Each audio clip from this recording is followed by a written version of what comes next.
നമസ്കാരം. പുതിയൊരു വീഡിയോയിലേക്ക് എല്ലാവർക്കും സ്വാഗതം. ഇന്ന് പറയാൻ പോകുന്നത് ശത്രുദോഷങ്ങളാൽ എല്ലാം ബുദ്ധിമുട്ടുകളിൽ നിന്നും എല്ലാ തടസ്സങ്ങളിൽ നിന്നും ജീവിതത്തിൽ ഉയർച്ച കൈവരിക്കാൻ പോകുന്ന നക്ഷത്രക്കാരുടെ ഗുണദോഷ ഫലങ്ങളാണ് പറയാൻ പോകുന്നത്.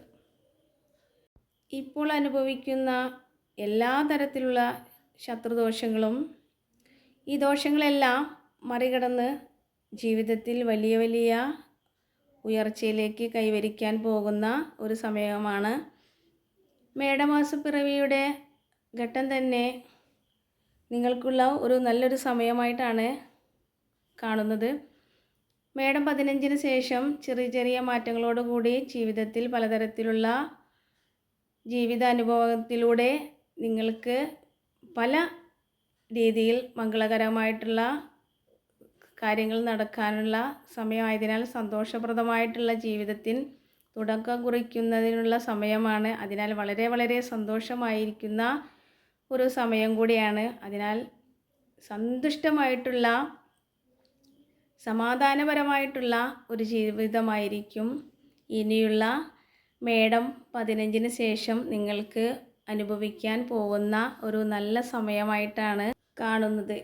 അതിനാൽ വളരെ വളരെ വളരെ വിഷമത്തോടു കൂടിയിട്ടുള്ള സന്ദർഭങ്ങളെല്ലാം മാറുകയും നല്ലൊരു പുതിയൊരു ജീവിതത്തോടു കൂടി സന്തോഷപ്രദമായിട്ടുള്ള ജീവിതമായിരിക്കും ഇനിയുള്ള നാളുകളിൽ. വിദ്യാർത്ഥികൾക്കാണെങ്കിൽ പഠനത്തിൽ വലിയ വിജയം കരസ്ഥമാക്കാനുള്ളൊരു സമയം കൂടി കാണുന്നുണ്ട്. മനസ്സിൽ ആഗ്രഹിച്ച അതിനേക്കാൾ കൂടുതലായിട്ടുള്ള അനുഭവങ്ങളായിരിക്കും സഫലമാവുന്നതാണ്. ജോലി സംബന്ധമായിട്ട് ആഗ്രഹിക്കുന്ന വ്യക്തികൾക്ക് അതിനുള്ള സന്ദർഭം കൂടി കാണുന്നുണ്ട്. ആഗ്രഹിക്കുന്ന ജോലി തന്നെ കൈവരിക്കാനുള്ള സമയമാണ്. എല്ലാ തരത്തിലുള്ള ബുദ്ധിമുട്ടുകളിൽ നിന്നും ഇനി കയറാനുള്ള ഒരു സമയമായിട്ടാണ് കാണുന്നത്.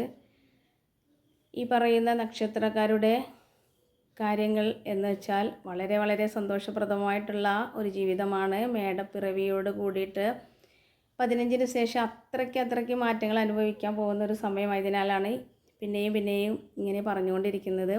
നക്ഷത്രക്കാർ ആരെല്ലാം എന്ന് വെച്ചാൽ ആയില്യം, മകയിരം, ഉത്രട്ടാതി, പൂയം എന്നീ നക്ഷത്രക്കാരുടെ ജീവിതത്തിൽ വളരെ വളരെ മാറ്റത്തോടു കൂടി ധനപരമായിട്ടാണെങ്കിലും പലതരത്തിലുള്ള ഐശ്വര്യത്താലും ആ നക്ഷത്രത്തിലുള്ള ഒരു വ്യക്തി ഭവനത്തിലുണ്ട് എങ്കിൽ അത്രയും പേരും ഭവനത്തിൽ സന്തോഷവും സമൃദ്ധിയും മുന്നേറാൻ ഭാഗ്യമുള്ള വ്യക്തികളായിരിക്കും.